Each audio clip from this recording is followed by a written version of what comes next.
Minority को target करके ये जो फैसला लिया है, क्या आपकी नज़र में एज ए माइनॉरिटी लीडर क्या ये फैसला सही है योगी सरकार का? मुझे समझ नहीं आता है कि हर चीज़ों पर माइनॉरिटी टारगेट कैसे हो जाता है, या माइनॉरिटीज हमें का इस्लाम हमेशा खतरे में कैसे आ जाता है। जिस इतने खूबसूरत इस्लाम को बचाने वाला ऊपर अल्लाह है, नीचे हम सब हैं, जो हम सब यहाँ पर बहुत परहेजगार है, बहुत सुन्नतों के मानने वाले हैं। तो मुझे नहीं लगता है कि ना इस्लाम खतरे में आने वाला है और ना ही माइनॉरिटीज को टारगेट किया जा रहा है। ट्रिपल तलाक पे जब देखा गया था तो मुझे बहुत गालियां मिली थी कि आप जानबूझ करके बीजेपी में जा करके आप माइनॉरिटीज को टारगेट कर रहे हैं, लेकिन ऐसा कुछ भी नहीं है। मैंने माइनॉरिटीज को तब भी टारगेट नहीं किया था। आज लव जिहाद को के कानून को सपोर्ट करके मैं आज भी माइनॉरिटीज को टारगेट नहीं कर रही हूँ, बल्कि मुझे ऐसा लगता है कि आज योगी जी और मोदी जी की सरकार ने मुसलमानों को सही राह दिखाई है कि आपके अपने कौम की लड़कियां घर पे बैठ करके 40 साल उम्र का कर देती हैं और आप दूसरे कौम की लड़कियों को लेकर के आते हैं और उसको आप घर पे शादी करके बहू बनाते हैं। मुझे समझ नहीं आता है, मेरी समझ से बाहर है कि इसमें कौन सा माइनॉरिटी टारगेट हो रहा है। इसमें तो आपको सही राह पर लेकर जाया जा रहा है। मैंने कई घर ऐसे भी देखे हैं कि बहन की उम्र 40 साल हो चुकी है, उनकी शादी नहीं हो रही है, लेकिन छोटे भाई की उम्र 25 साल है, उसने शादी करके 2 बच्चे भी उसके आंगन में खेल रहे हैं। उसने वो स्कूल गया, कॉलेज गया और वहां से उसने किसी इंटर कास्ट इंटर रिलीजन की लड़की को से उसका प्यार इश्क मोहब्बत हुआ और उसके बाद फिर वो शादी करके ले आया और माँ बाप को भी चुप हो जाना पड़ा। तो एक मुहावरा हम लोगों ने बचपन से सुना है कि हिंदू मुस्लिम भाई भाई, तो उस मुहावरे पर ही हमको कायम रहना चाहिए। हिंदू मुस्लिम गर्लफ्रेंड बॉयफ्रेंड तो मुहावरा सुना नहीं, हिंदू मुस्लिम मियाँ बीवी तो हमने मुहावरा सुना नहीं। मैं एक चीज और कहना चाहूंगी कि इसमें माइनॉरिटी सिर्फ टारगेट नहीं हो रहा है, कोई भी टारगेटेड नहीं हो रहा है, बल्कि बहुत खूबसूरत डिसीजन है ये योगी जी और मोदी जी की सरकार की। बल्कि मुझे ऐसा लगता है कि पूरे हिंदुस्तान में ये आना चाहिए। कुछ ऐसी मुस्लिम लड़कियां भी हैं जिन्होंने अपने कौम से, अपनी ब्रादरी से, अपनी कम्युनिटी से, अपने माँ बाप को, अपने रिलेटिव्स को, अपने भाई बहन को, सबको कन्विंस करके और एक डिसीजन लिया कि वो हिंदू लड़के से शादी करेगी। हालांकि ये परसेंटेज बहुत कम है, बहुत कम है। 1-2 लाख की भीड़ में एक ऐसी लड़की होती है जो इतना बड़ा डिसीजन ले पाती है कि चलो हम एक हिंदू लड़के से शादी करते हैं। मैंने बिहार में, पटना में कुछ ऐसे केसेस देखे हैं कि हिंदू लड़के की माँ ने घर में कुत्ता रखने के लिए मुस्लिम बहू को निकाल दिया, क्योंकि मुस्लिम बहू है, वो वजू करेगी, नमाज पढ़ेगी, तो वो कुत्ते के रोए से वजू जो है वो नहीं हो पाता है। या बहुत सारी चीजें होती हैं जिसमें बहुत कुछ हम लोगों को ख्याल रखना पड़ता है।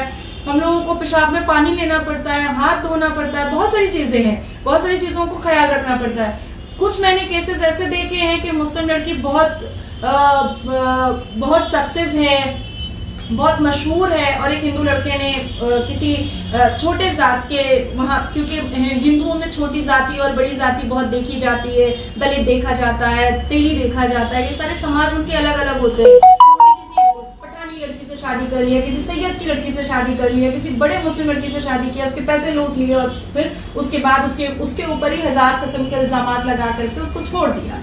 तो मुझे ऐसा लगता है कि ये सारे इल्जाम ना मुसलमान से है, न ये सारे इल्जाम हिंदू से है। इट्स बेटर कि हम जो एक मुहावरा बचपन से आंख खोलने से देखते हुए सुनते हुए आ रहे हैं कि भाई हिंदू मुस्लिम भाई भाई, तो हम हिंदू मुस्लिम भाई भाई बन करके ही रहे तो ज्यादा बेटर होगा।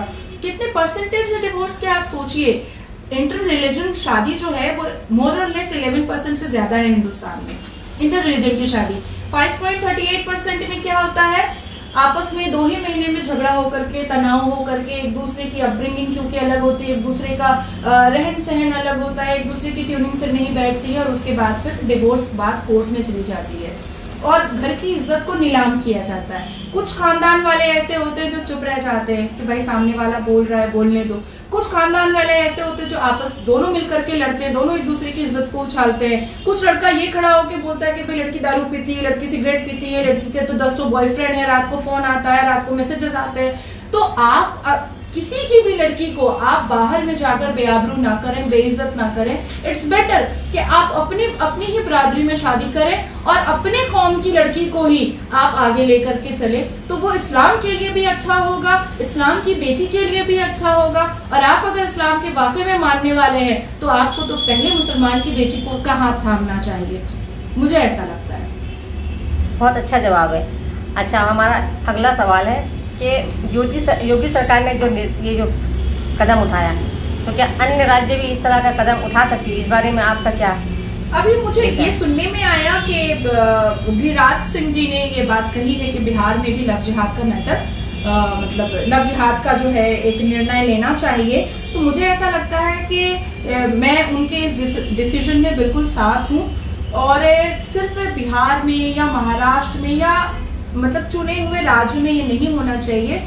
सुप्रीम कोर्ट से जैसे ट्रिपल तलाक का एक वर्डिक्ट आया और लोग बहुत खुश हुए, औरतें बहुत खुश हुई, आज भी मेरे पास औरतें आती हैं बहुत खुश होती हैं, तो उसी तरीके से मुझे लगता है कि एक पर्टिकुलर एक वर्डिक्ट आना चाहिए, और लव जिहाद का जो एक कंसेप्ट है उसको हमेशा हमेशा के लिए हिंदुस्तान में खत्म करना चाहिए। अपने अपने कम्युनिटी की लड़कियों से आप शादी करें, खुश रहे, लेकिन अदर कम्युनिटीज के साथ आपके रिश्ते अच्छे हों, खूबसूरत हों, प्यार भरे हों, मोहब्बत भरे हों। तो क्या होता है कि आपस में भाईचारगी बनी रहती है। आप किसी और कम्युनिटी की लड़की को लेकर आ रहे हैं और आप कह रहे हैं कि वो आपके हिसाब से चले, आप किसी और कम्युनिटी की लड़की को लेकर के आ रहे हैं और फिर कह रहे हैं कि वो आपके हिसाब से चले, तो वो बचपन से जो अपने पेरेंट्स से सीखे हैं वो तो वो 2 महीने में छोड़ नहीं सकते आपके लिए, वो तो उनकी फितरत में शामिल हो चुका है।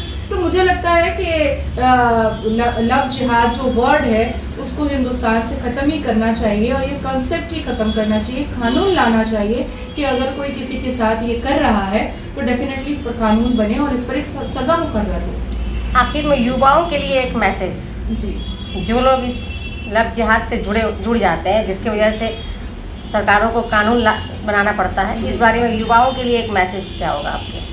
मैं अपने तमाम भाइयों और बहनों को एक चीज़ तो मैं बिल्कुल कहना चाहूँगी। मैं सबसे पहले मुसलमान भाइयों को समझा दूँ, क्योंकि उनको ऐसा लगता है, मुसलमान भाइयों और बहनों को मैं समझाऊँ कि उनको ऐसा फील होता है कि अरे इस्लाम खतरे में आ गया है, क्योंकि ये बात योगी जी ने कही है, क्योंकि ये बात मोदी जी ने कही है, तो बीजेपी वाले ने कही है, तो ये बिल्कुल लिबरल नहीं होगा, सांप्रदायिक, इसमें सांप्रदायिकता छुपी हुई होगी।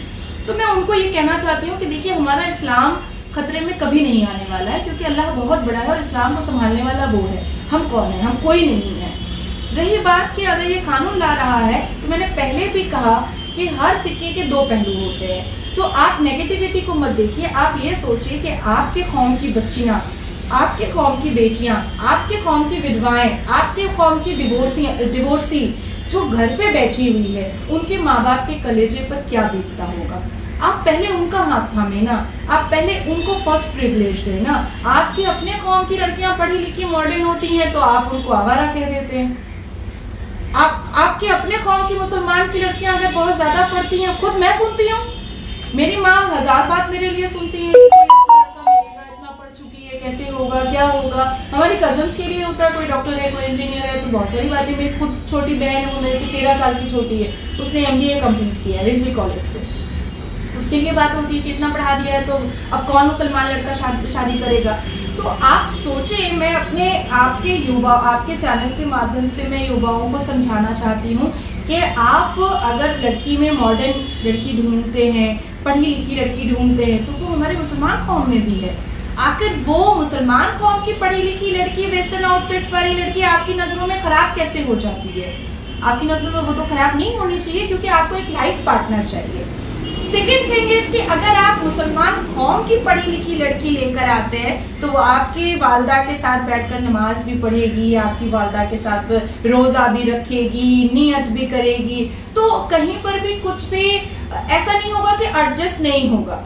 तो बेहतर होगा कि आप पहले अपने कौम की लड़कियों को देखें। हाँ, अदर कौम जितने भी दूसरे कौम है, मैं ये बिल्कुल नहीं कहूंगी कि आप उनको घिन की नजरों से देखें या आप उन पर कुछ नेगेटिविटी जाहिर करें। हम सबको, हिंदुस्तान एक गुलदस्ता है जिसमें हर तरीके के फूल होते हैं, उसी तरीके से हिंदुस्तान में हर तरीके के कास्ट और क्रीड के लोग होते हैं, और हम सबको भाई बहन की तरह प्यार मोहब्बत से रहना है, एक दूसरे के साथ रहना है, एक दूसरे के दुख सुख में काम पे आना है, एक दूसरे के हर एक नेगेटिव पॉजिटिव हर एक जगह पर खड़े होना है, और ये बताना है कि वी आर फैमिली, हम एक है।